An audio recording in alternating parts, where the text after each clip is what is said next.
Em nosso estudo de hoje, a lição 19 do livro Companheiro tem por título Tempo de Crise. Em tempo de crise, impositivo de serenidade. Sobretudo nas épocas de crises afetivas, quando frequentemente nos opomos uns aos outros. Renovação espiritual, na essência, não é plano de trabalho que se execute de uma existência para outra. De berço em berço terrestre, somos entregues à construção do amor que nos identificará um dia uns aos outros para sempre. Raramente, porém, adquirimos notas distintas nas tarefas realizadas. A conquista da sublimação exige variadas matérias de domínio pessoal. Em determinada existência, por vezes, o espírito ganha em trabalho, mas perde em desprendimento. Premia-se e a abnegação, no entanto, se complica em assuntos de afeição possessiva. O progresso se faz vagarosamente até que se atinja as épocas de exame que nos promovem as aquisições do espírito. Reflete nos chamados tempos novos em que te encontras ante o surpreendente espetáculo das desvinculações violentas. Se te propões a vencer nas lições que a vida te apresenta, deixa que a compreensão te apoie os raciocínios e ama sempre. Hábitos se alteram, sentimentos se transformam, cientes amados aderiram a ideias novas em quaisquer modificações de caráter negativo, compadece-te deles e auxilia-os quanto puderes. Esse acreditou no poder econômico de tal modo e se cercou de tamanhas expressões de reconforto que parece agredir. Outro admitiu a suposta legitimidade da independência sem dever a cumprir e se enveredou em experiências que lhe resultaram em aprendizados amargos. Aquele outro vestiu o cérebro de ilusões e distanciou-se da fé, recusando-te as referências a Deus. E aquele outro ainda aceitou as sugestões da fuga através dos tóxicos nascidos dos ingredientes da anestesia que a bondade divina confiou à ciência humana no socorro aos enfermos. Estirou-se em penúria física e espiritual. Arma-te de paciência e desculpa aos companheiros de trabalho terrestre quantas vezes se fizerem necessárias. Chame-se eles, na armadura física, pais ou filhos, esposas ou esposas, irmãos e amigos, parentes e companheiros. Recorda que estamos todos à frente da vida imperecível. Quem já possui equilíbrio ajuda o desorientado. Quem raciocine com segurança ampare o que se afastou do bom senso. Quem disponha de luz clareie o caminho para os que jazem nas trevas. E quem esteja de pé, socorra aos caídos, porque tempo de crise é tempo de teste.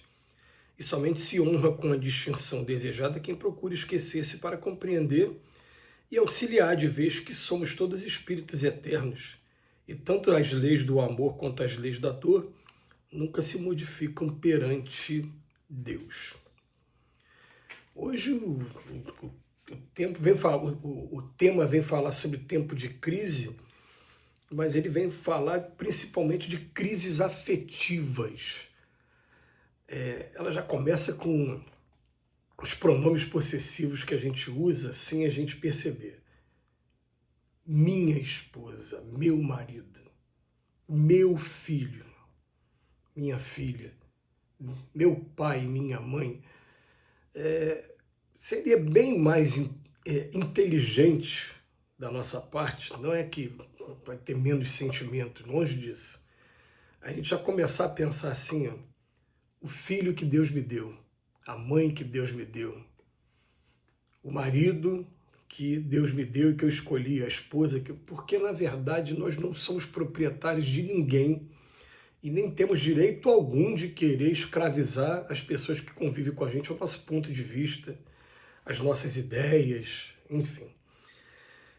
E o Emmanuel vem falar, gente, olha, a renovação espiritual, ela não é plano que a gente execute numa existência só, não. A gente vai perceber que são várias existências. E ele vem falar para a gente que a cada vez que a gente renasce, a gente está entregue a novas construções de amor.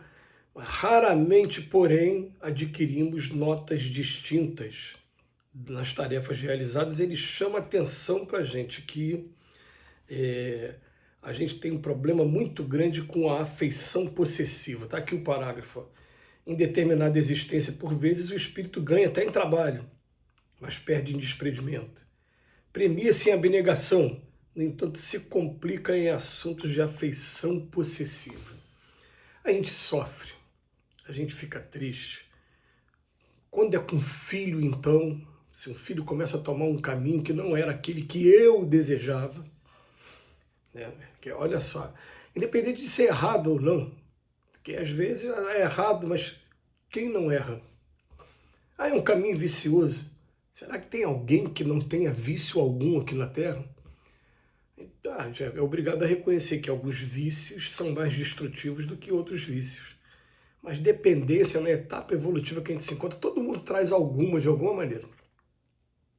Eu posso dizer aqui de mim, que eu estou agora fazendo um tratamento, uma dependência de chocolate, de açúcar, de doce. É um vício. E o Emmanuel vem falar para a gente assim, ó, reflete nos chamados tempos novos em que te encontras, ante o surpreendente espetáculo das desvinculações violentas. E eu fiquei pensando assim, se a gente for a interpretar essa frase, a gente pode interpretar sempre de várias maneiras, né? Mas a primeira que vinha, essas desvinculações violentas, na pandemia foi uma desvinculação violenta. Algumas pessoas muito queridas, de repente, saíram do nosso convívio por conta de um vírus.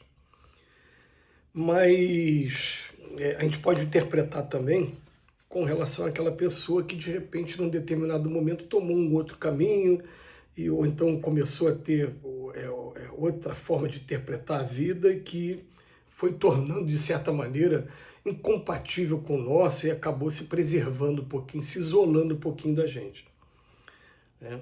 E aí o Emmanuel fala, se você se propõe a vencer, deixa que a compreensão te apoie os raciocínios e ama sempre.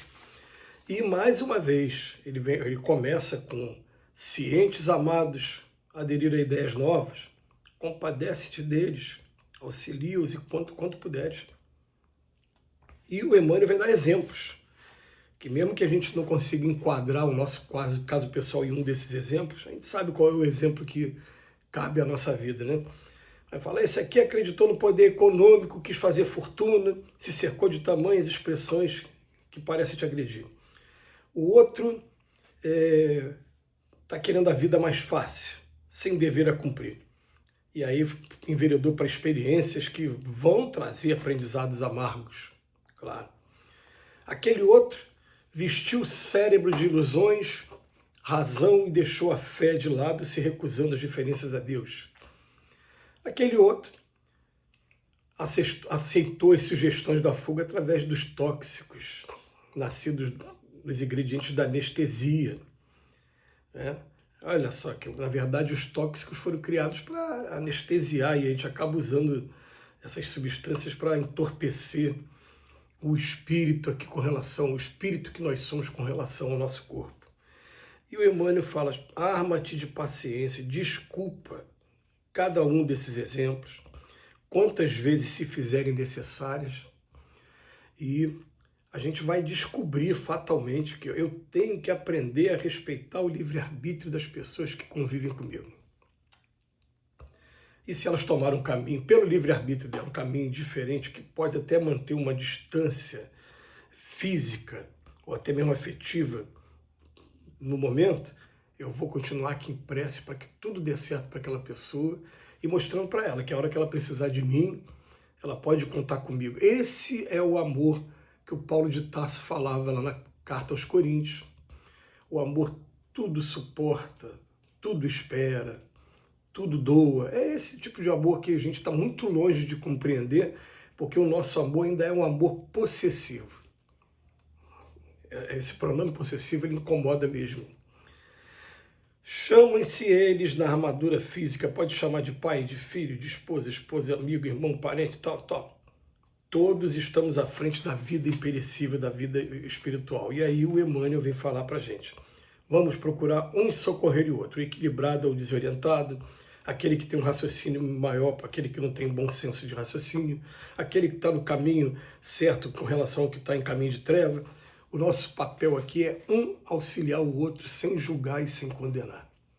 Que Jesus nos abençoe hoje e sempre.